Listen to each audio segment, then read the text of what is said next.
Selamat siang, Ibu. Mulai juga, Ibu. Mulai.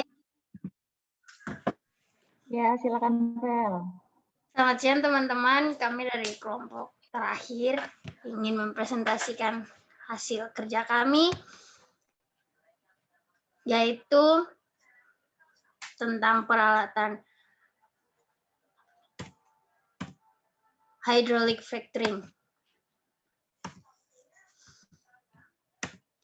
Jadi hydraulic fracturing adalah suatu teknik stimulasi menginjeksikan fluida treatment dengan tekanan pemompaan di atas tekanan rekahan formasi untuk merekahkan suatu formasi dengan menggunakan propan sebagai media penjangkar rekahan yang bertujuan untuk meningkatkan laju produksi pada suatu sumur. Tujuan adalah membentuk saluran konduktif dan kontinu yang menembus zona skin jauh ke dalam reservoir.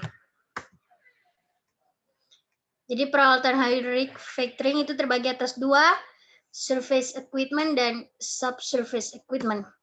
Surface equipment terdiri dari water tank, frac blender, sand silo, frac pump, fracturing gel tank, data fan, hydraulic unit.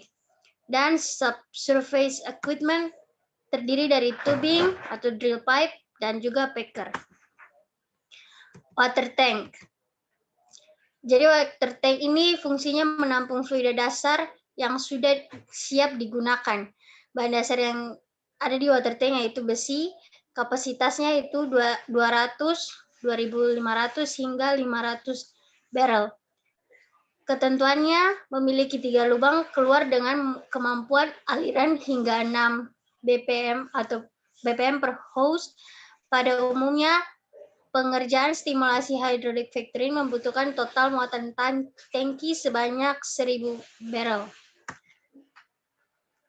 Prinsip kerjanya yaitu menampung fluida dasar yang nantinya fluida tersebut akan dihisap oleh section pump yang berada di dalam frac blender melalui media haze atau selang untuk dialirkan ke dalam mixing. Yang kedua yaitu frac blender, fungsinya sebagai tempat untuk mencampurkan fluida dasar atau fluida dasar, propan, dan berbagai jenis adiktif lainnya seperti buffer, brake, and cross-linker.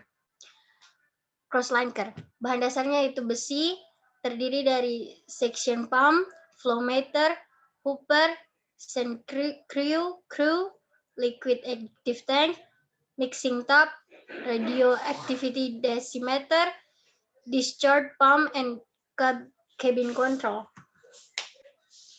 Oke, section pump berfungsi sebagai alat penghisap fluida dasar yang terdapat di dalam water tank, seperti gambar di samping. Kemudian flowmeter berfungsi sebagai alat untuk mengetahui kecepatan aliran di dalam pipa-pipa frac blender.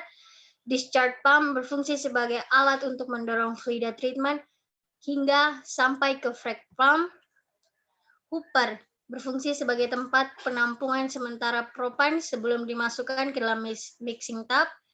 Sand crew berfungsi sebagai alat untuk memindahkan propan ke dalam mixing tub.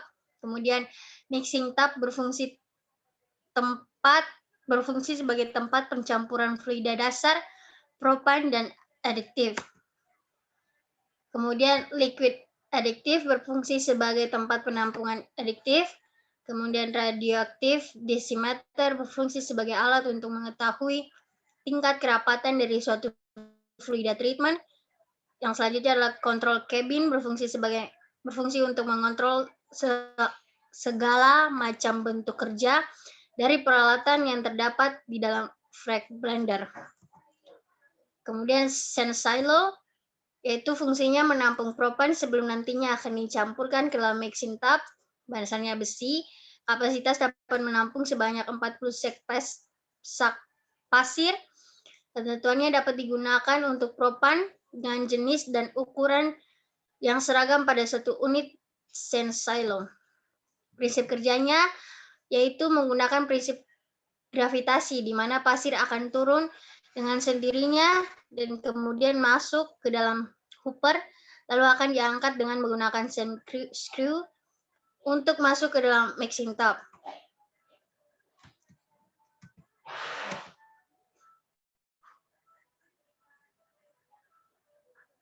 Mita. Selanjutnya adalah frag pump. Frag pump adalah pompa bertekanan dan bervolume tinggi yang digunakan dalam treatment hydraulic fracturing. Fungsinya yaitu untuk memompakan fluida treatment atau fluida fracking ini dengan tekanan yang melebihi dari tekanan reka formasi ke dalam sumur. Dengan ketentuan, pada umumnya pengerjaan stimulasi hydraulic fracturing membutuhkan total tenaga pompa sebanyak 4.000 horsepower. Prinsip kerjanya yaitu dengan menggunakan prinsip kerja pompa triplex pump dengan tenaga mesin untuk menghasilkan tenaga pendorong fluida.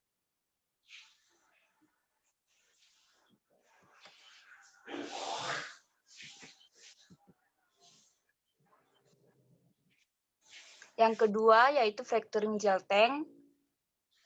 Dirancang untuk persiapan dan pengiriman fluida fracking atau gel dengan campurannya untuk pelaksanaan hydraulic fracturing.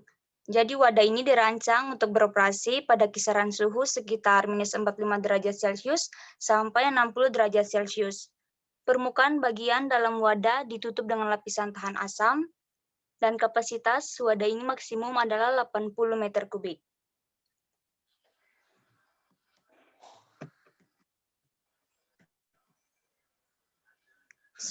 Selanjutnya itu data fence, yaitu mobil unit yang digunakan untuk memantau, menampilkan, merekam, dan menganalisis berbagai jenis pemompaan dan parameter sumur.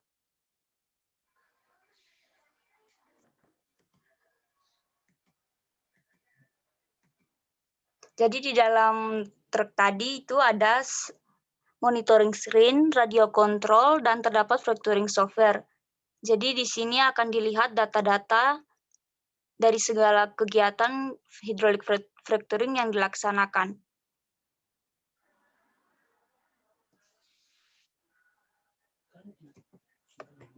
Okay, next. Selanjutnya ada hydration unit. Hydration unit memastikan konsistensi cairan gel sesuai dengan waktu tinggalnya. Dan hydration unit ini dapat dikontrol dalam mode manual atau otomatis.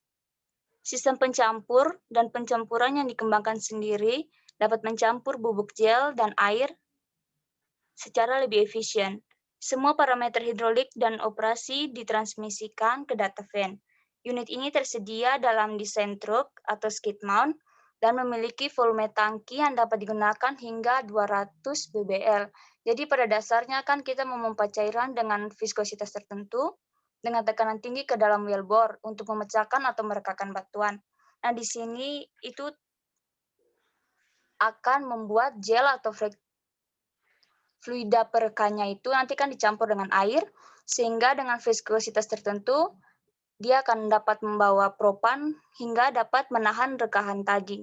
Rekahan yang nanti gel ini akan bersama dengan propan masuk ke dalam rekahan, sehingga rekahan yang sudah di dalam batuan tadi tetap terbuka. Next.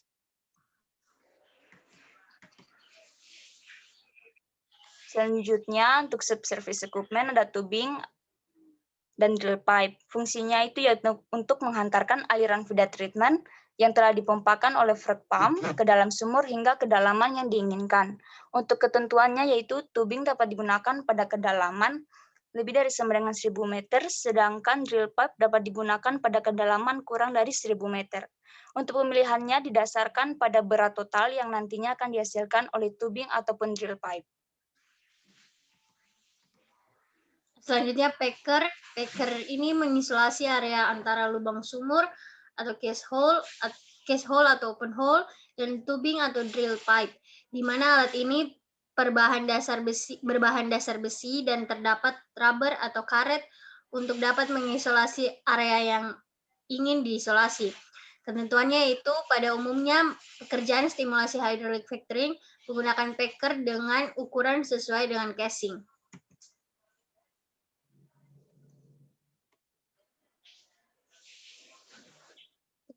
Sekian dan terima kasih. Ini presentasinya. Apakah ada saran atau tanggapan atau pertanyaan? Silakan. Oke, bagus banget ya. Referensinya diambil dari mana, Feli, Mita? Kalau saya dari Google, Ibu. Dari internet. Oke. Silakan, ada pertanyaan yang lain?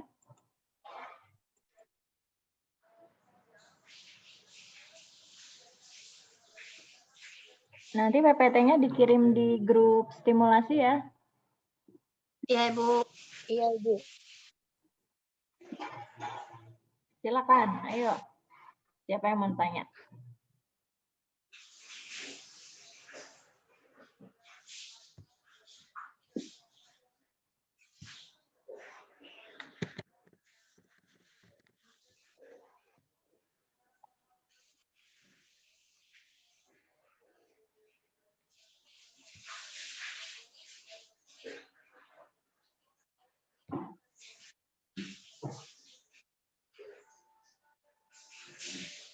Ada yang di toilet. Silakan, ayo. Apa sudah cukup jelas?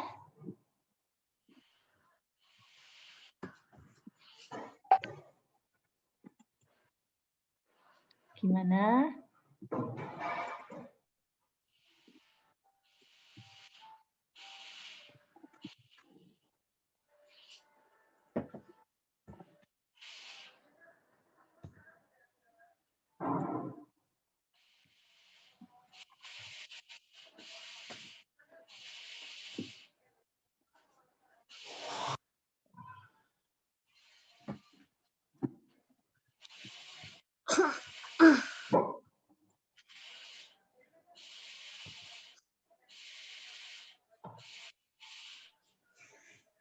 Halo. Halo. Ya udah. Debbie, ada pertanyaan, Deb?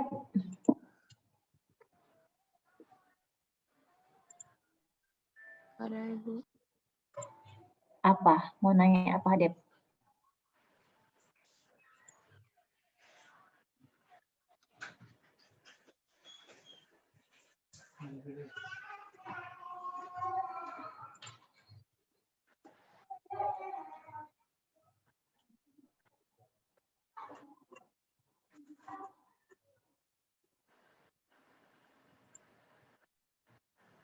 Yang kemarin saya kirim mengenai case itu kayaknya bukan itu ya, bukan yang dimaksud case pertanyaannya ya? Dicek nggak? Kayaknya saya Ya, salah Ibu. kirim. Case acidizing kemarin, case apa ya? Fracturing ya? Case fracturing ya? Case fracturing. Case studi matrix acidizing. Kemudian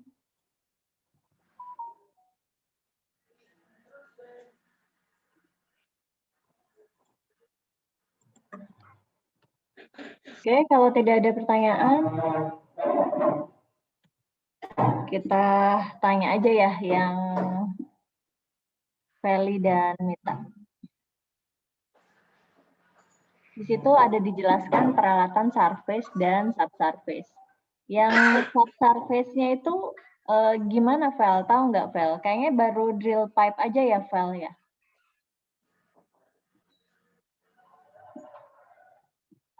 Tubing, drill pipe, atau packer. Packernya buat apa, Vel?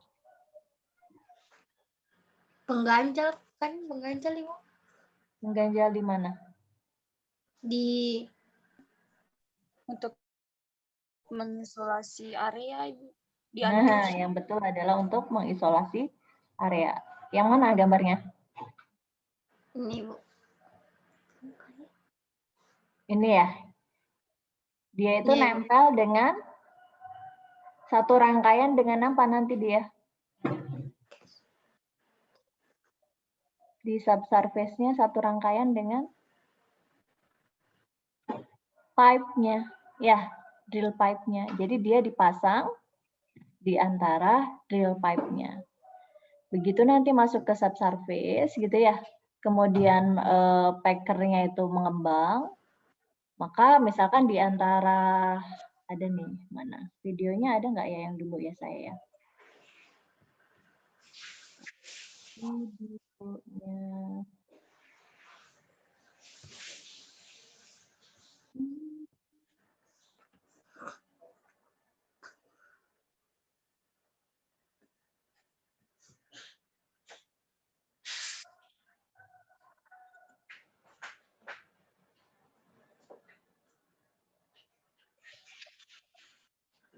Oke, di kelas simulasi saya pernah dulu ngasih video ya. Ngasih video.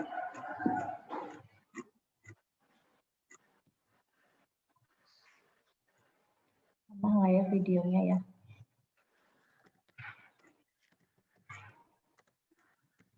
Nggak ada ya, coba saya cari lagi. Hydraulic fracturing.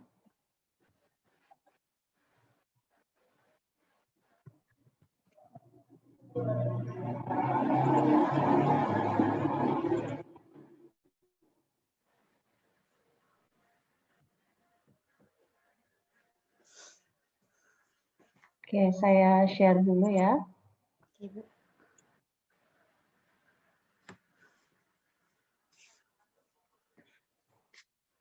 Oke. Kelihatan nggak videonya? Kelihatan Ibu. Oke, Kelihatan Ibu. kita lihat dulu.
Nah, lalu dia membelok ya atau tip of point.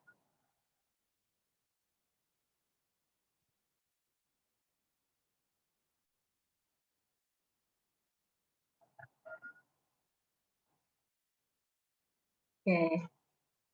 Jadi ini adalah directional drilling, kemudian sama dipasang casing lagi, lalu dismanting.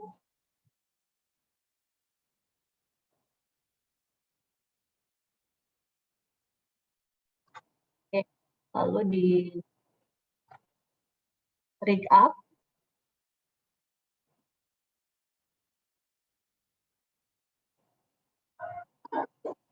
Tinggal kepala sumbernya aja.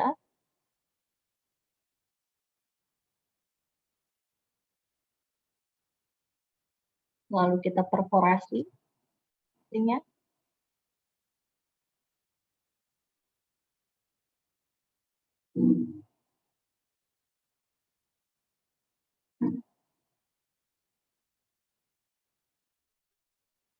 Ya.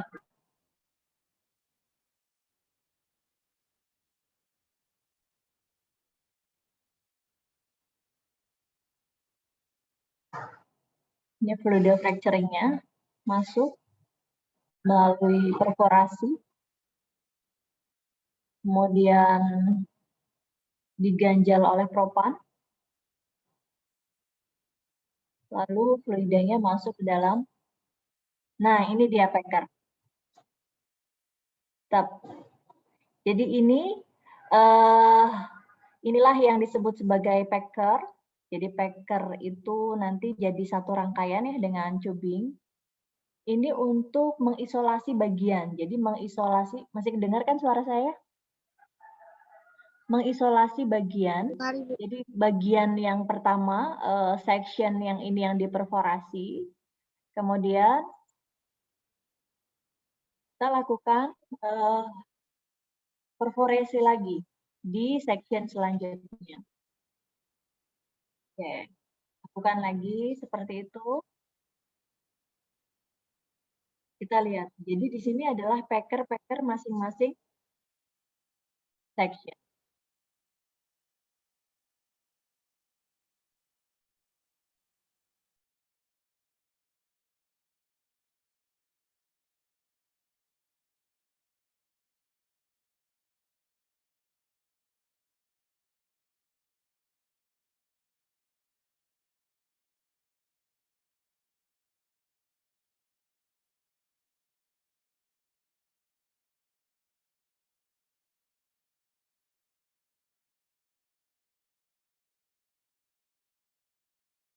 Oke, kira-kira mengapa adanya packer di antara section 1 dengan section 2?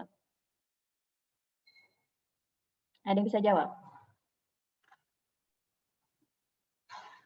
Supaya fluida perekahnya tidak bisa masuk ke rekahan-rekahan yang di depan, Ibu. Iya, betul. Jadi kalau kita masukkan, kita tidak ada packer, nanti takutnya rusak ya. Takutnya rusak kan di sini sudah terpasang propan. Nanti kalau di flash lagi, takutnya propannya tidak mengganjal, malah hilang ke reservoir. Oke, kita lanjutkan lagi sedikit. Dia perforasi untuk sekian section. Oke.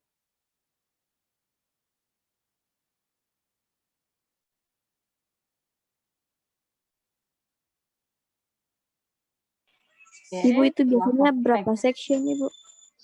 Tergantung dari kebutuhan ya, tergantung dari kebutuhan. Bisa jadi tidak apa sih namanya, tidak sesuai gitu. Misalkan sekian feet, section lagi, sekian feet, section lagi, enggak seperti itu. Tapi tergantung lapisannya, ya. Kalau di lapisan, misalkan ya, di sini strukturnya, kita lihat. Ini tidak selalu di setiap, lihat kursor saya nggak? Kelihatan nggak kursor saya? Kelihatan, Ibu. Ya, ini kan kebetulan layernya kan hampir sama ya, warnanya itu coklat semua, gitu ya.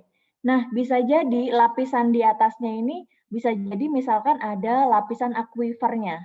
Nggak semuanya homogen seperti ini. Misalkan di atasnya, lapisan di atasnya ataupun lapisan di bawahnya itu heterogen, misalkan ada lapisan gas, atau misalkan ada lapisan aquifer atau lapisan air.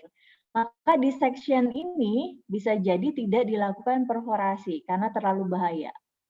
Bisa dipahami. Jadi tergantung dari lapisan-lapisannya, baik di atas maupun di bawahnya. Penentuan dari skala perforasi, perhatikan layer atau lapisan di atas maupun di bawah yang akan diperforasi. Mengapa? Kita lihat di sini.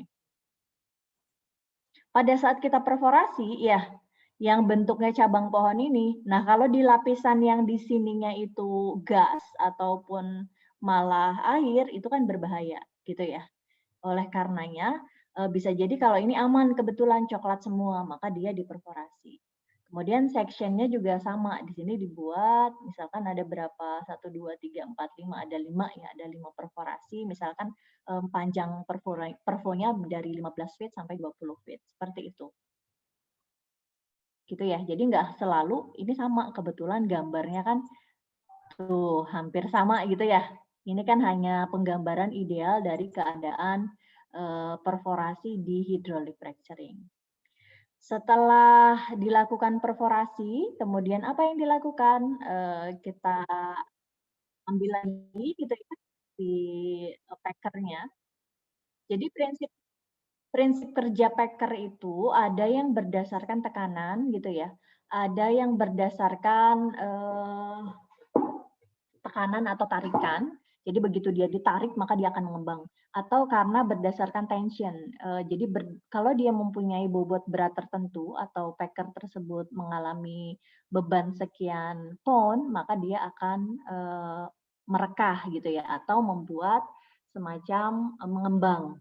Kalau mengembang maka dia bisa mengisolasi inside diameter dari casing. Tetapi kalau dia sudah tidak digunakan lagi, kita tinggal kempeskan saja gampangnya ya, atau kita tarik lagi di peralatan di packernya, maka nanti dia akan mengepis sendiri, kemudian kita ambil dengan peralatan gitu ya, kemudian bisa kita lakukan produksi seperti itu. Jadi packer itu benda pejal ya, terbuat dari besi gitu kan ya, karet yang mempunyai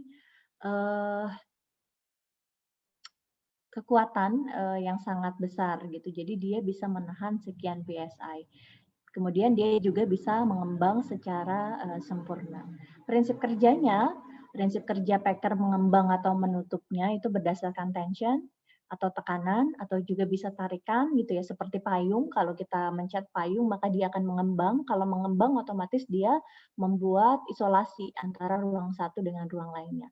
Cara menutupnya ya kita tarik lagi gitu ya, atau kita kecilkan tenaganya sehingga dia kecil bebannya. Karena kecil bebannya maka si packer tersebut mengempis kembali. Jadi itu prinsip kerja dari packer. Di peralatan subsurface di hydraulic fracturing, selain tadi ya drill pipe, kemudian packer, sebetulnya perforasi juga bisa dijadikan sebagai peralatan subsurface-nya ya dari kegiatan hydraulic fracturing, yaitu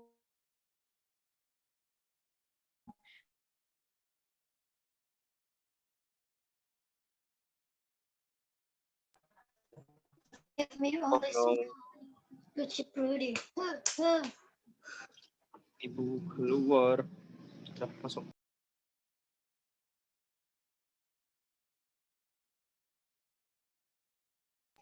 Halo Ibu.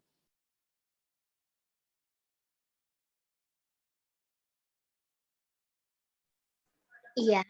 Oke, tadi saya sempat putus ya? Ya, Ibu. Ibu terkeluar Ibu. Oke, iya. Sorry ada bermasalah dengan internet. Jadi saya ulangi lagi. Peralatan subsurface untuk hydraulic fracturing, selain drill pipe, bisa juga packer. Terus kemudian bisa juga perforating gun-nya gitu ya. Karena kita untuk melakukan hydraulic fracturing, sebelum kita injeksikan hydraulic fracturing, kita lakukan perforasi dulu atau kegiatan penembakan casing. Kemudian prinsip kerja dari packer ada yang berdasarkan karena tekanan, ada yang berdasarkan karena tarikan, juga ada yang berdasarkan bobot atau berat gitu ya.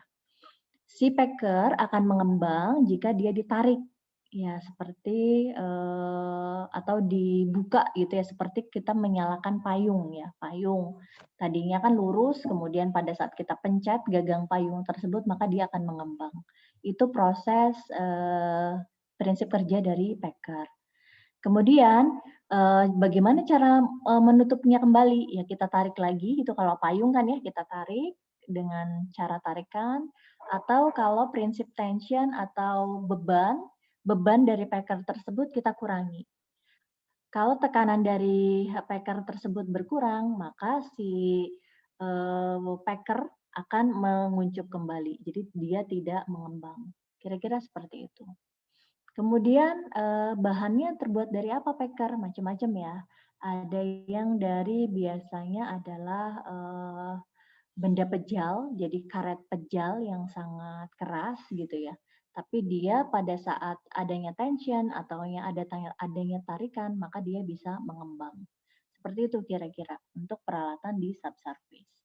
Kemudian peralatan surface-nya, karena PPT-nya Feli lebih bagus, saya share lagi ya Fel ya. Iya, Bu.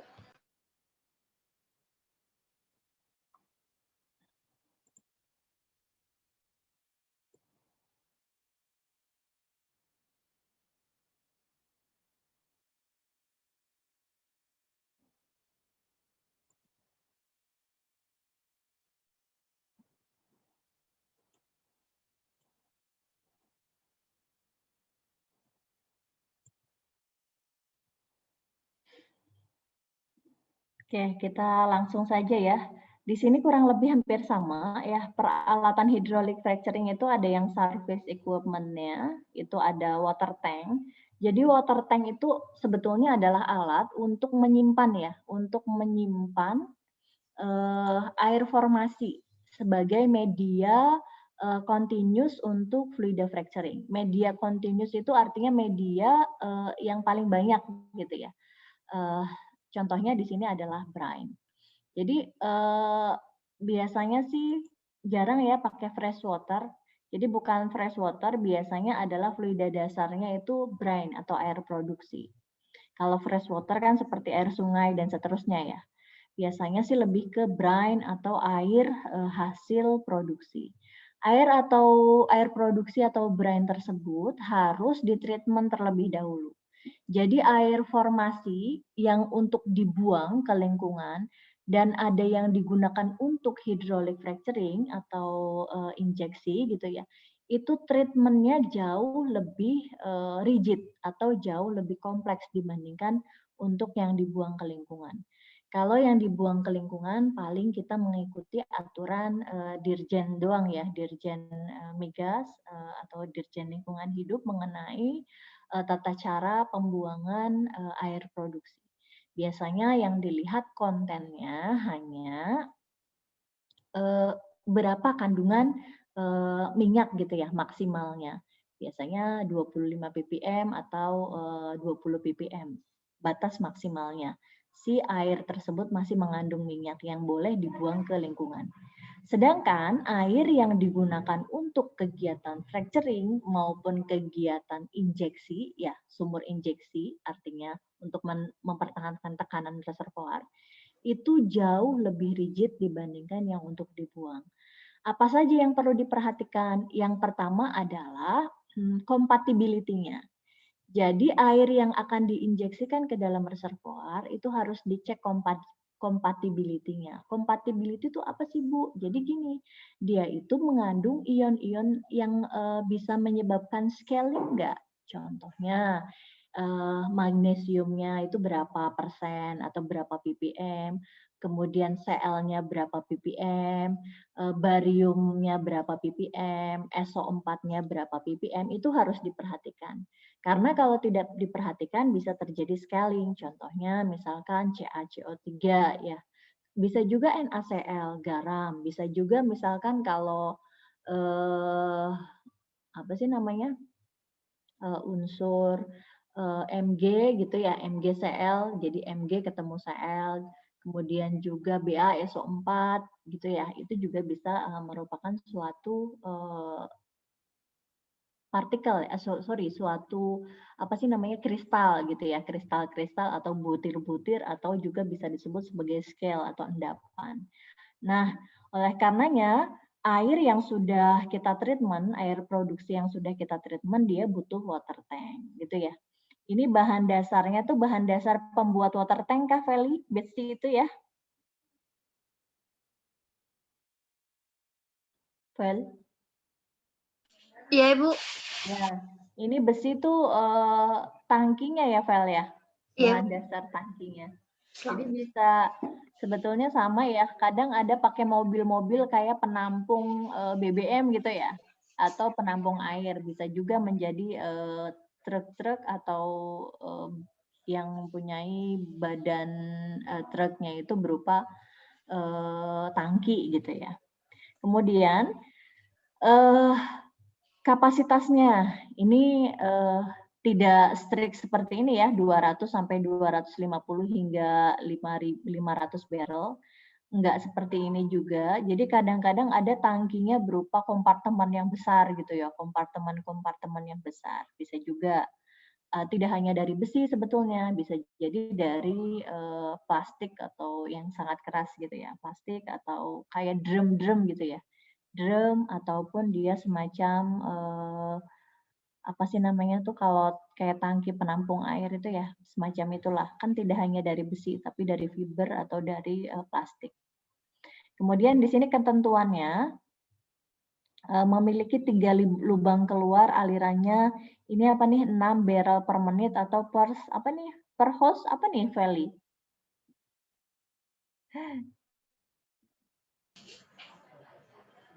Pokoknya dari internetnya ya.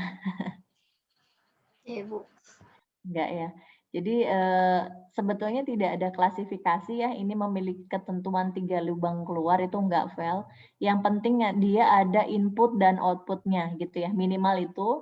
Jadi 3 lubang ini adalah input dari misalkan dari fasilitas produksi gitu ya inputnya, kemudian outputnya nanti yang digabungkan dari apa sih ini menggunakan selang ya dari tangki kemudian ke fasilitas selanjutnya. Atau juga jadi lubang selanjutnya adalah untuk bypass. Jadi kalau misalkan terlalu penuh atau apa bisa di drain. Biasanya itu mungkin memiliki 3 lubang. Tapi pada prinsipnya fungsi tangki saja cukup gitu ya. Ada bukaan, input dan output. Nah, kemudian ini pada umumnya pengerjaan stimulasi hidrolik membutuhkan total muatan tangki sebanyak 1000 barrel. Tidak ya, Val ya, bisa jadi lebih gitu ya, tergantung dari kebutuhan. Berapa sih volume, berapa sih, atau kita lihat dari well profile-nya ya, berapa kapasitas dari casing-nya, tubing-nya, kemudian berapa titik yang akan di hydraulic fracturing, dan seterusnya. Itu. Kemudian ada juga yang berikutnya adalah frag blender. Jadi di sini frag blender mencampurkan tadi ya fluida dengan pasirnya gitu ya sebagai media propannya atau sebagai propannya. Di ini bagian-bagian dari frag blender Kak Feli ya yang ada apa sih di sini? Ada bagian-bagiannya, jadi ada yang suction pump. Intinya adalah kita itu dari penampung tangki, kemudian ada fasilitas yang namanya memixing antara fluida dasar, aditif, kemudian pasir. Nah, masing-masing ini ada di dalam blender itu sendiri ada hooper gitu ya, ada sand screw. Jadi hooper kan sebetulnya sebagai seperti corong atau vakum untuk peralatan yang menggunakan serbuk gitu ya. Di sini kan karena dia pasir atau serbuk. Jadi dia prinsipnya adalah memvakum juga si hooper itu. Kemudian di sini ada section pump gitu ya, pompa hisap. Kemudian di sini ada mixing tube. Kemudian di sini ada sand screw. Sand screw itu jadi dia kayak apa sih namanya? Kalau kita pakai lift itu ya kayak berjalan gitu ya. Nah dia berisi apa sih namanya pasir. Jadi dia bergerak terus seperti eskalator, seperti itulah ya. Kemudian di sini ada liquid additive. Jadi liquid additive kan bentuknya aditif. Ada yang crosslink, ada yang buffer, ada yang iron, ada yang biocide ya untuk mematikan bakteri dan seterusnya. Dia ditampung sendiri-sendiri, kemudian dia berbeda-beda apa tangkinya gitu ya, karena fungsinya berbeda-beda.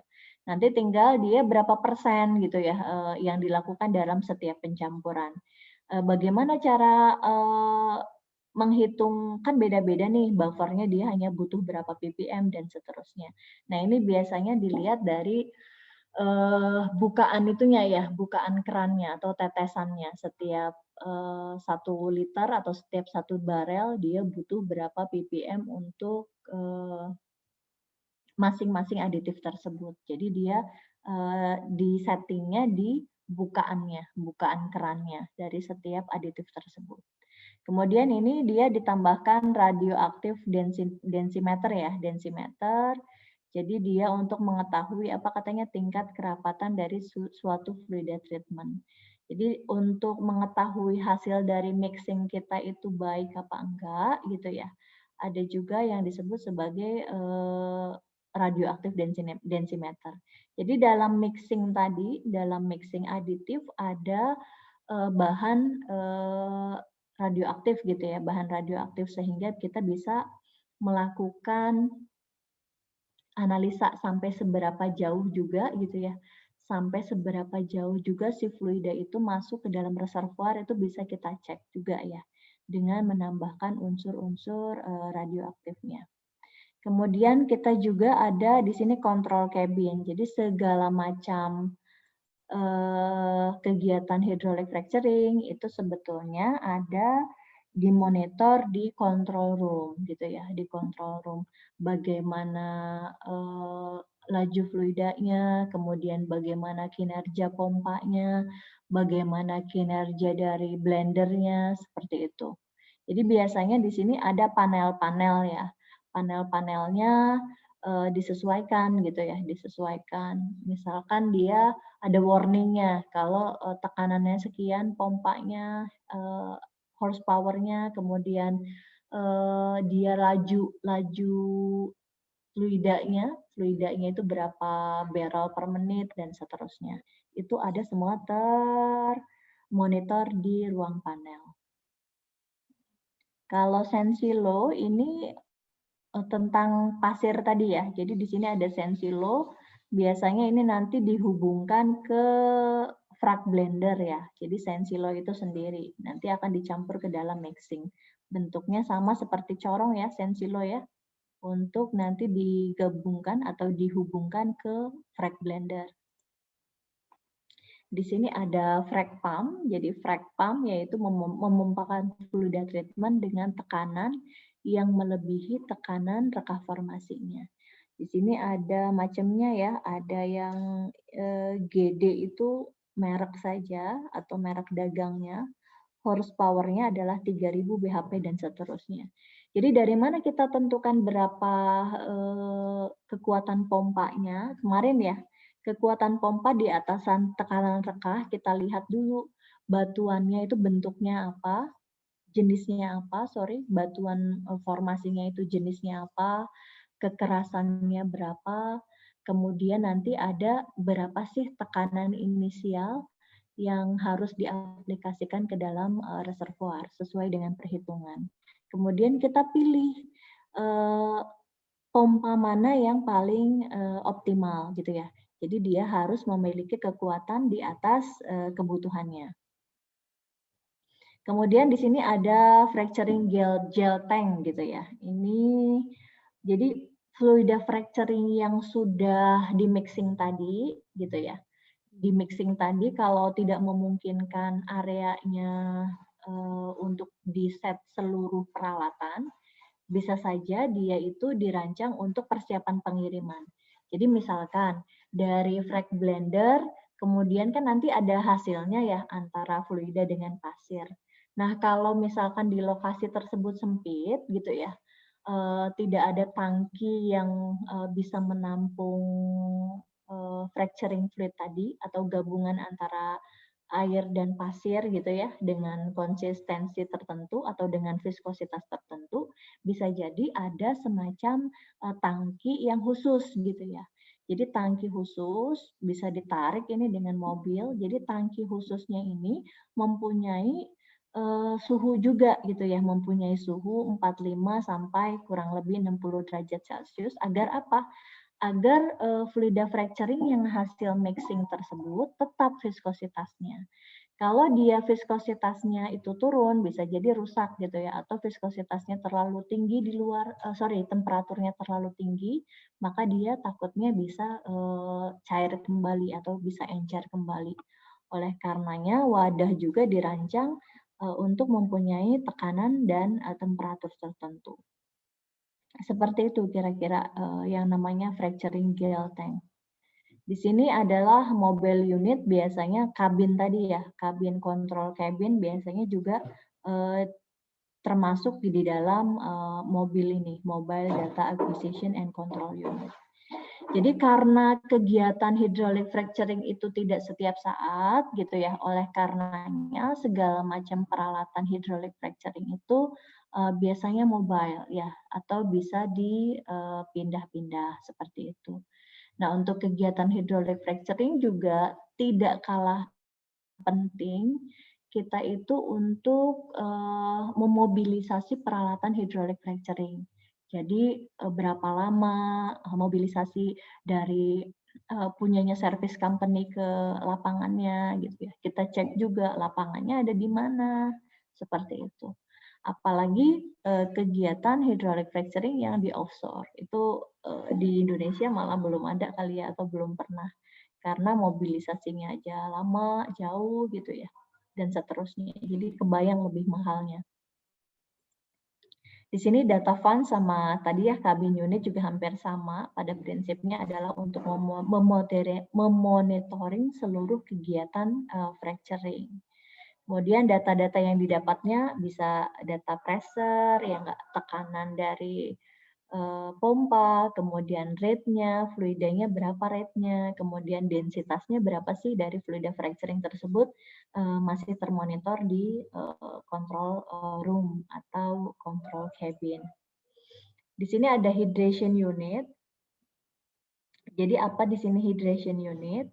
Biasanya, tapi nggak semuanya ada hydration unit ya. Di sini memastikan katanya bahwa antara gel dan airnya itu terkonsistensi dan airnya secara efisien. Jadi penggunaan airnya itu digunakan secara efisien, gitu ya. Semua parameter hidrolik ditransfusikan ke data fan untuk dimonitor di control unit. Kemudian di sini ada peralatan subsurface dari hydraulic fracturing, itu ada tubing gitu ya, kemudian ada packer, kemudian bisa juga ada yang masuk tadi sebelumnya adalah perforating gun. Seperti itu kira-kira. Ada yang mau ditanyakan nggak? Atau sebenarnya sudah cukup jelas ya apa yang dijelaskan oleh Feli untuk kegiatan hydraulic fracturing. Silakan kalau mau ada yang tanya. Ibu saya mau Dari Feli sendiri. Oke, silakan Feli. tadi untuk packer itu kan yang masing-masing section itu masing-masing packer kan Ibu, supaya yang terkontaminasi satu dengan yang lain kan Ibu. Berarti nanti cabutnya, maksudnya angkat cairannya tuh satu-satu ya, packernya dicabut satu-satu ya Bu? Oke. Jadi gini, Vel. Jadi kan kalau untuk pemasangan apa sih namanya? Pemasangan packer itu dipasang pada saat kita melakukan kegiatan fracturing ya, Vel ya. Ya. Jadi kalau yang video tadi kegiatan fracturing-nya itu tidak hanya di satu section, tapi dia di banyak section. Ya enggak?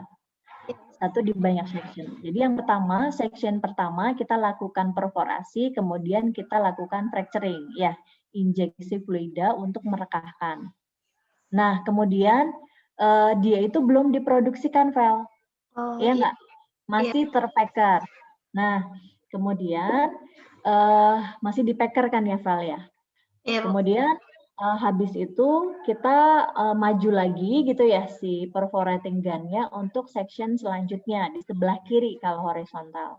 Kemudian diperfo lagi, Vel, kemudian kita injeksi lagi fluida fracturing-nya sampai dia ke beberapa section gitu ya. Misalkan adalah 10 section atau 5 section. Nah, setelah itu baru si apa sih namanya diturunkan semacam tadi ya semacam kayak tubing lagi yang berisi bor dan seterusnya gitu ya. Kita pasang, Vel, kita pasang, ngambilnya satu-satu, Vel, packernya dari yang paling kiri ya, Vel.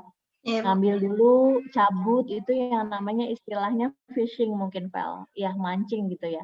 Jadi kita ambil lagi satu-satu packernya, baru kemudian kita produksikan. Seperti itu, Vel. Oke, terima kasih, Bu. Bisa juga gini, kalau yang digambar tadi kan seolah-olah cubingnya nggak ada ya, Vel ya. Bisa jadi cubingnya itu memang tetap di situ. Ya, tetap di tengah, kemudian si packernya dipasang di antara cubing. Jadi cubing, packer, dan seterusnya. Ya, jadi dia dipasang, kemudian nanti packernya itu ngeplak gitu ya, atau dia nempel di casingnya, gitu ya. Dia dipasang, kemudian dia menutup lubang anulusnya antara tubing dengan casing, seperti itu. Bisa jadi dia menetap di sana. Jadi ada yang menetap, ada yang bisa ditarik, seperti itu. Gitu, Vel.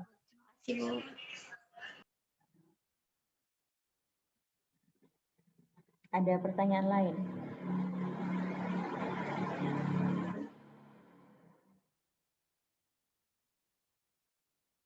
Jadi setting atau uji coba itu nggak langsung skala lapangan ya, tapi kita uji cobanya skala laboratorium dulu untuk membuat Frida fracturing, kemudian batuannya kita ambil core-nya gitu ya, analisa core, bagaimana kalau kita injeksikan, itu semuanya sudah dilakukan pilot project di laboratorium. Sudah saya jelaskan kemarinnya tahapannya ya. Tahapan-tahapan dari feasibility studi kegiatan hydraulic fracturing.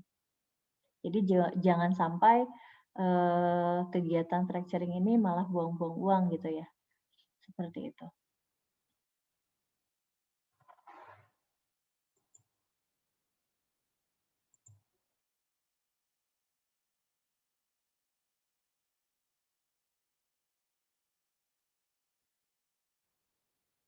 Ada pertanyaan lagi?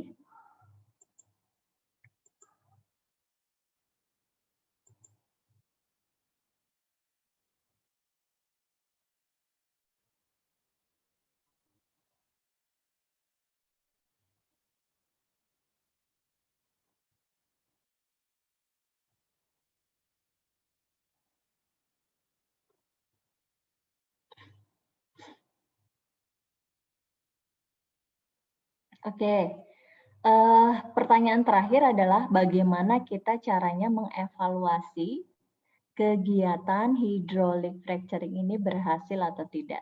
Ada nggak yang bisa jawab? Bagaimana kita mengevaluasi kegiatan hydraulic fracturing ini berhasil atau tidak?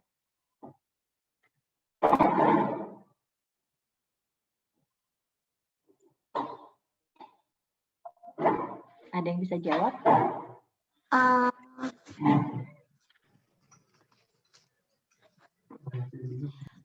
Saya Bu. Ya, silakan Vel.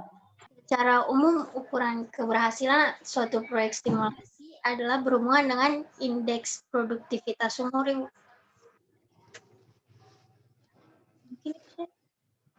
Bisa dijelaskan apa maksudnya? Maksudnya kalau indeks produktivitas sumur bagus, berarti kemungkinan keberhasilannya itu besar, Ibu. Itu saja. Injeksi keberhasilan? Bukan, Ibu. Gampangnya gimana deh bahasanya gimana? Pada saat proses injeksinya, Indeksi produktivitas, Ibu. Produktivitas indeks. Iya, indeks. index. Oke, cara ngitungnya gimana? Lupa rumus, Ibu. Padahal harus belajar, Ibu. Lupa. Oke. Dari saya ya kemarin ya.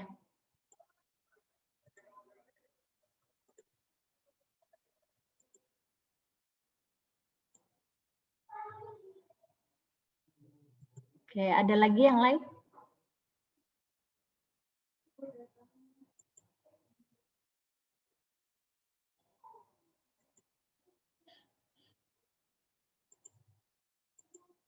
Ada lagi?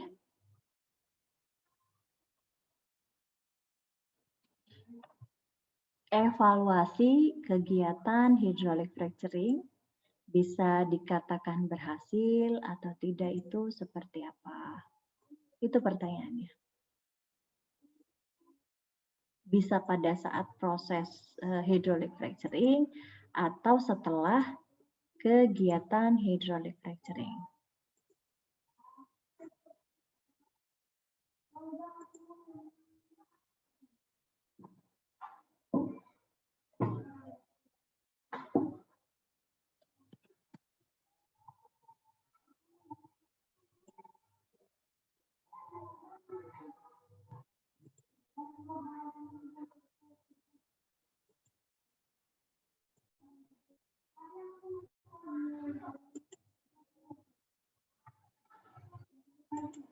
Oke. Saya jelaskan di sini ada workflow-nya. Sudah terlihat ya? Oke, jadi di sini adalah, ini contohnya ya, ini contohnya. Contoh pemilihan pompa dari hydraulic fracturing. Jadi tadi ya sama Feli kan dijelaskan ya macam-macam pompanya. Nah, kita ambil di sini saja.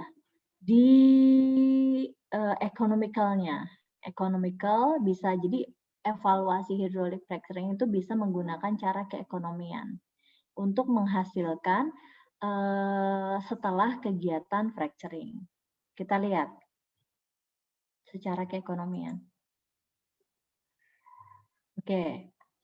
Keekonomian dari hydraulic fracturing itu adalah yang pertama ada first trans petroleum. Jadi ini untuk perhitungan untuk oil and gas yang metodenya adalah PSG ya, atau production sharing contract. Jadi di Indonesia perusahaan oil and gas itu mempunyai dua skenario.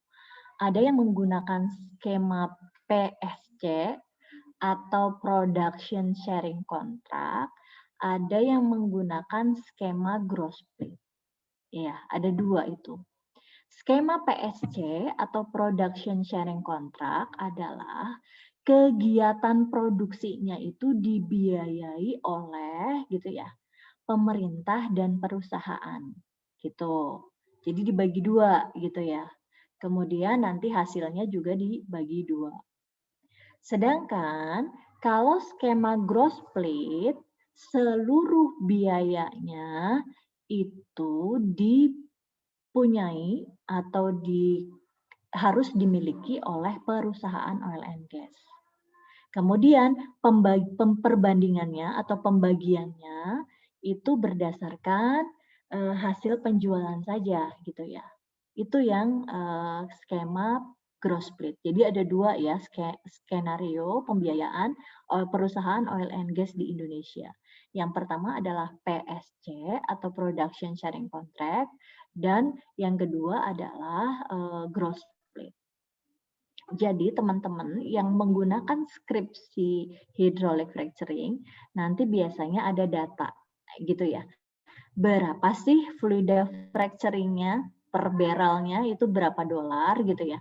Kemudian nanti oil price-nya atau harga oilnya itu berapa? 63 dolar misalkan di sini per barrel. Kemudian ada discount factor-nya. Di sini discount factor untuk keekonomian biasanya ya, atau interest-nya atau bunganya. Itu sebesar 10%. Kemudian ada total tax-nya, itu adalah total pajaknya sebesar 36,5%. DMO, demobilisasi oil-nya itu sekitar ada yang DMOV oil, ada yang DMO oil. Ini nanti dari perusahaan ya. Ini perusahaan minyak, ada DMO-nya itu berapa persen, ada yang 25%, ada yang 100%. Kemudian untuk mixing cost-nya, mixing cost hydraulic fracturing-nya itu misalkan di sini 101.253.76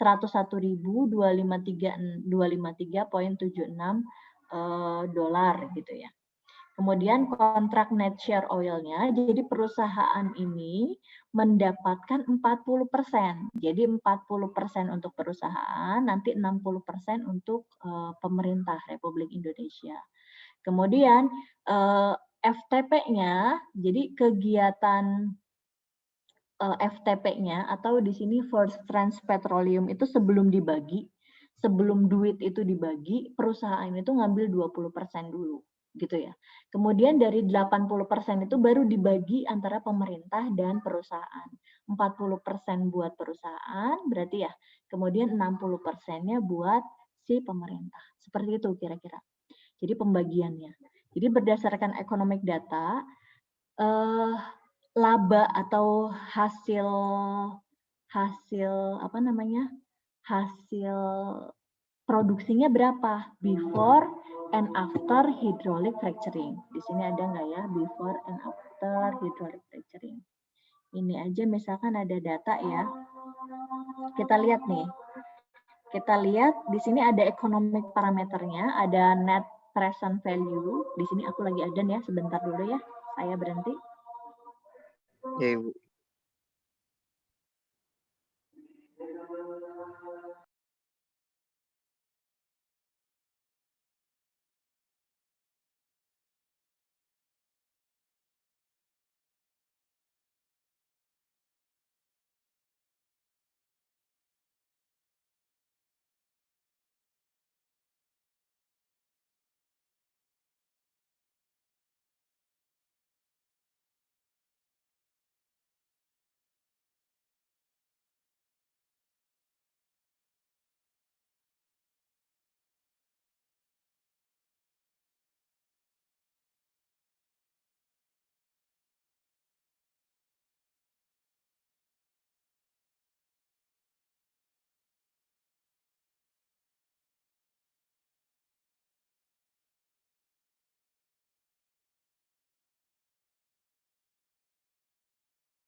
Saya lanjutkan lagi ya.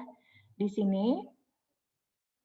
sini ada terlihat adalah economical secara keekonomiannya. Jadi economic parameternya ada NPV atau net present value, ada pakai IRR atau internal rate of return, kemudian payout time yaitu payout time, kemudian bisa jadi peer ya, sama seperti payout juga. Di sini gabungan antara IRR-nya. Jadi di sini ada yang pseudo, ada yang pseudo, itu abaikan saja. Jadi di sini kalau saya menggunakan 179 barrel atau misalkan produksi yang kita dapatkan dari kegiatan hydraulic fracturing itu ada yang 179 barrel, ada yang 488 barrel. Ini hasil dari kegiatan itu ya, history production-nya. Misalkan kita hitung nih, sebelum kegiatan hydraulic fracturing itu per bulannya berapa barrel misalkan gitu ya. Nah, economic limitnya misalkan dia 100 barrel gitu kan per bulannya. Kemudian kalau setelah dilakukan kegiatan fracturing ternyata dia meningkat 3 kali lipatnya atau lebih, misalkan menjadi 488 ataupun menjadi 723 barrel. Nah, ini ada perhitungannya. Jadi harga oilnya berapa gitu ya. Kemudian dikalikan berapa barrel. Kemudian untuk setiap barrelnya kegiatan hydraulic fracturing itu menggunakan cost-nya berapa gitu ya. Ongkos produksinya berapa untuk kegiatan hydraulic fracturing. Nah, kita hitung tuh, kemudian pajaknya berapa. Belum lagi tadi yang skema PSC dan gross split. Untuk pemerintahnya berapa, untuk perusahaannya berapa. Nah, itu menjadi parameter keberhasilan hydraulic fracturing atau tidak, gitu ya. Jadi parameter keberhasilan hydraulic fracturing, kalau tadi kata Feli yang pertama adalah rate injection-nya, gitu ya, rate injection-nya terhadap indeks fracturing-nya. Jadi berapa fluida yang diinjeksikan, seberapa tekanan yang diinjeksikan, kemudian kira-kira parameter atau geometri rekahannya gimana, besar atau tidak, gitu ya, baik atau tidak permeabilitasnya. Itu yang pertama, permeabilitasnya jadi baik atau tidak. Itu adalah kegiatan fracturing-nya. Kemudian yang kedua, parameter keberhasilannya adalah kita lihat dari history production-nya. History production itu apa? History production itu adalah berapa sih fluida produksinya setelah dan sebelum dilakukan fracturing. Misalkan sebelumnya hanya 10 barrel per day atau 30 barrel per bulan gitu ya, atau 300 barrel per bulan. Kemudian menjadi berapa barrel per bulan setelah dilakukan hydraulic fracturing. Misalkan dari 100 barrel menjadi 480 atau 500 barrel per day. Artinya di situ ada gain produksi. Artinya berapa persen? Berarti berapa persen tuh? 488 atau 500 dikurangi 100 dibagi dengan berapa tadi? 100 atau dibagi 500. Nah, itu dikalikan dengan 100%. Maka dia naik sekian persen. Jadi ada dua ya, ada yang kedua tadi parameter keberhasilannya. Terus parameter keberhasilan yang agak kompleks atau yang agak rigid adalah perhitungan keekonomian berdasarkan PO time-nya. Kalau PO time itu adalah balik modalnya gitu ya. Tadi kan produksinya itu sebelum dilakukan hydraulic fracturing kan 100. Kemudian setelah dilakukan kegiatan hydraulic fracturing gitu ya. Kalau menghasilkan 179, nah ini belum dapat nih PO time-nya gitu ya. Tapi kalau dia dilakukan 1250, dia melakukan selama berapa tahun nih? Dia setelah 1 tahun ya, dia dilakukan setelah 1 tahun, maka dia balik modal gitu ya, balik modal. Jadi kalau 0, artinya dia belum balik modal di sini kalau PO time-nya 0. Kemudian di sini kalau PO time-nya 4,52 berarti baik. Jadi dia hampir berapa tahun ini? 1 tahun balik modal. Balik modal tuh artinya apa? Jadi ongkos produksinya dengan angka penjualannya, hasil penjualannya itu tercapai. Seperti itu. Jadi kalau di tahun pertama, kemudian dia hanya menghasilkan 179 barrel, gitu ya. Kalau kita jual harga 179 barrel minyak, sementara ongkos produksinya itu lebih besar dari harga jual 179 barrel, maka dia belum balik modal. Kemudian kalau 488, dia sudah mulai positif ya, PO time-nya. Sudah mulai positif gitu ya. Tetapi dia belum untung banyak. Nah, ini yang di merah-merah itu PO time-nya sekitar 4,52 dan 3,59. Nah, ini sudah ada untung gitu ya. Jadi ini BEP-nya atau PO time-nya atau limit batasnya itu dia mencapai 1.250 barrel per bulan. Seperti itu kira-kira. Jadi saya ulangi, evaluasi kegiatan hydraulic fracturing adalah yang pertama, keberhasilan dari kegiatan fracturing. Keberhasilan dari kegiatan fracturing dilihat dari apa? Dilihat dari laju antara rate yang diinjeksikan ya dengan berapa permeabilitas yang dihasilkan. Jadi permeabilitas hasil kegiatan fracturingnya itu berapa? Dengan cara apa? Dengan cara monitoring menggunakan analisa transient ya, analisa transient atau pressure build up test atau pressure drawdown test. Jadi itu, yang pertama keberhasilan hydraulic fracturing adalah yang pertama melihat keberhasilannya adalah dilihat permeabilitasnya before and after kegiatan hydraulic fracturing. Itu ya, misalkan dari tadinya 10 milidarsi menjadi 100 milidarsi. Bisa juga dalam prosesnya itu kegiatan hydraulic fracturing-nya. Sekian rate, sekian barrel per menit fluida injeksi, kemudian berapa kira-kira permeabilitasnya, persentase permeabilitas yang dihasilkan. Itu juga bisa. Kemudian keberhasilan parameter kegiatan hydraulic fracturing adalah dari produksinya, produksi minyak yang dihasilkan before and after kegiatan fracturing. Misalkan tadinya 100 barrel menjadi sekian ratus barrel. Misalkan di sini 179, 488, 723 dan seterusnya. Kemudian parameter keberhasilan yang ketiga adalah keekonomian. Intinya kita membandingkan antara hasil jual minyak atau gas yang dihasilkan selama periode tertentu terhadap biaya kegiatan hydraulic fracturing. Seperti itu. Parameter keekonomiannya banyak gitu ya. Ada NPV atau net present value, ada IRR, ada PO time, ada PIR. Nah, ini sebetulnya pelajaran di keekonomian migas. Seperti itu. Untuk NPV, IRR, PO time, dan PIR. Yang paling mudah adalah kita ambil PO time. Jadi kira-kira balik modalnya tuh kapan gitu ya? Balik modalnya kapan? Misalkan kalau kita ngemodalin untuk hydraulic fracturing itu besar gitu ya. Kemudian dibandingkan dengan hasil hydraulic fracturing itu sekian barrel, maka dia di tahun pertama itu belum balik modal gitu ya. Tapi kalau sudah di sini, sudah balik modal, selanjutnya tinggal menikmati itunya saja, keuntungannya saja. Kira-kira kurang lebih seperti itu untuk kegiatan parameter keberhasilan dari hydraulic fracturing. Susah mencerna nggak omongan saya? Tidak, Ibu. Oke. Pelan-pelan lah ya. Kurang lebih seperti itu ya kegiatan hydraulic fracturing-nya. Mungkin nanti kalau ada yang mau ngambil skripsi tentang hydraulic fracturing, baru nanti ada spesial khusus lah ya untuk bimbingan mengenai parameter keekonomian. Parameter keekonomian itu tidak hanya di hydraulic fracturing saja.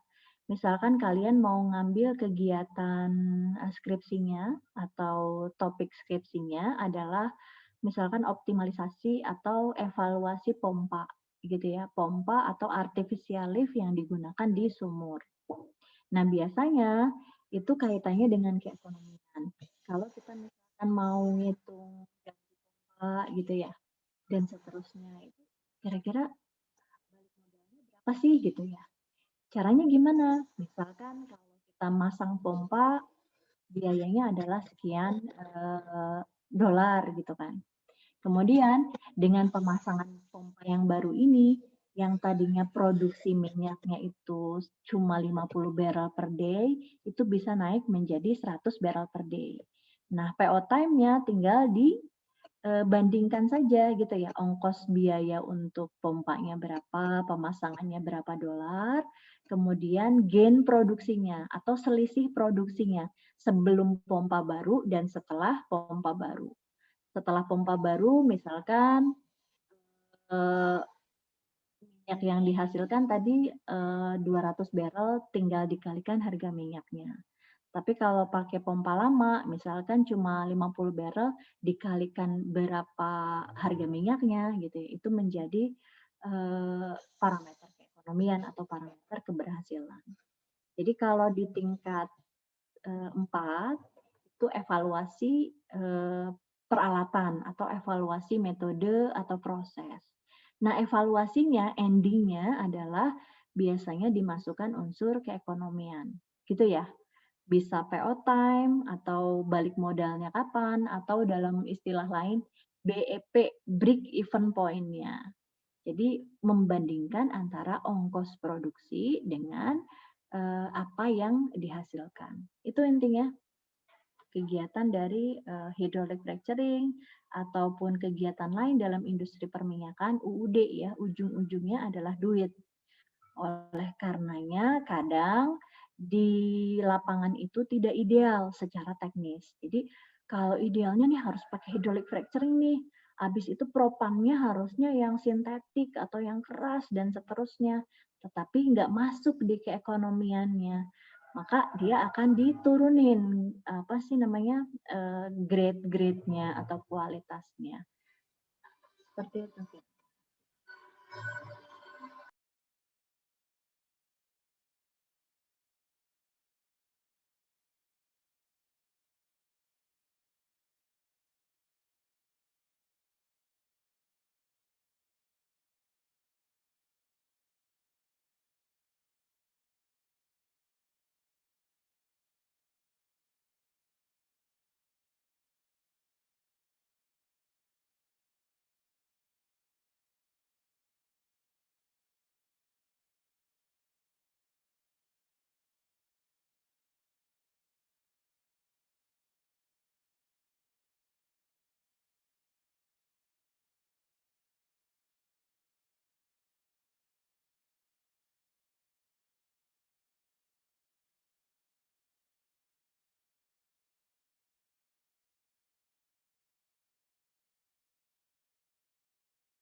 Mata kuliah keekonomian migas belum? Belum, Ibu. Ada Ibu. Nah, nanti ada mata kuliah keekonomian migas khusus membahas mengenai tadi ya NPV, net pressure value, kemudian ada juga mengenai kontrak-kontrak antara perusahaan asing dengan Indonesia gitu ya. Coba kalau kalian baca di berita itu, coba deh dengar ada namanya PSG atau Production Sharing Contract. Ada juga yang menyebutnya gross split. Pernah dengar nggak istilah gross split? Tidak, Ibu. Tidak pernah ya. Bacanya itu sih ya. Yang lain. Ya, jadi kalau di berita-berita ada gross split, ada PSG dan seterusnya, itu adalah model-model bagi hasil di industri perminyakan. Jadi bagi hasil di industri perminyakan atau oil and gas itu berbeda dengan perusahaan-perusahaan lain. Jadi pemerintah pun mengaturnya dalam peraturan, misalkan Kementerian ESDM dan seterusnya, gitu ya. Jadi nanti kita belajar keekonomian migas itu belajar itu belajar mengenai regulasi atau peraturan-peraturan bagi hasil di industri oil and gas. Gitu. Jadi saya ulangi. Oke, Feli bisa ulangi, ada berapa parameter keberhasilan di kegiatan hydraulic fracturing, Fel?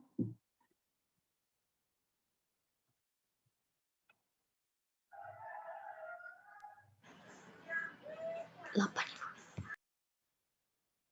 Ada berapa, Fel?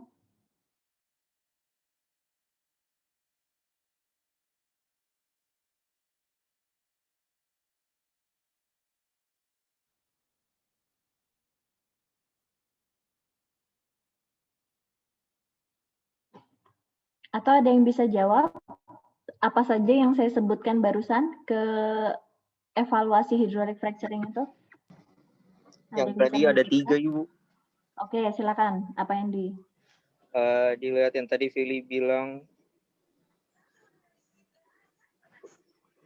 productivity index-nya, Ibu. Yang pertama. Kemudian dari yang tadi itu rate injeksi, produktivitas indeksnya baik atau tidak. Kemudian history production. Astagfirullah, apa itu? Berapa fluid production sebelum atau sesudah dilakukan hydraulic fracture-nya, Ibu? Ada berapa persen? Terus yang ketiga perincian keekonomiannya, Ibu, atau parameter keekonomian yang sering dipakai itu dilihat dari PO time, Ibu. Ya, kurang lebih betul ya. Jadi ada PI, productivity index, dilihat dari produksi, dilihat dari permeability gitu ya. Kemudian juga dari indeksnya, kemudian dari gain produksi atau perbedaan before and after kegiatan fracturing. Kemudian yang terakhir adalah parameter keekonomian. Oke. Sudah selesai kita ya hydraulic fracturing. Ya, Ibu, pertemuan ke-11. Oke. Masih berapa pertemuan lagi, Ibu, sebelum UAS? Sudah kan ya? Udah berapa kali pertemuan? 11, Ibu. Hari ini. Sudahlah, cukup ya, 12 aja ya, plus UAS ya. Oh ya, baik. Berarti Sabtu depan UAS, Ibu. UASnya? Jamnya sama kayak kemarin. Sama lah. Metodenya kayak kemarin aja ya. Ya, baik, Ibu. Jadi nanti semua PPT dikumpulkan ya di grup grup simulasi untuk dinilai. Jangan lupa dikasih namanya. Jadi penilaiannya dari PPT, kemudian dari kehadiran, juga dari UAS sama UTS, gitu ya. Baik, Ibu. Oke, silakan difoto dulu.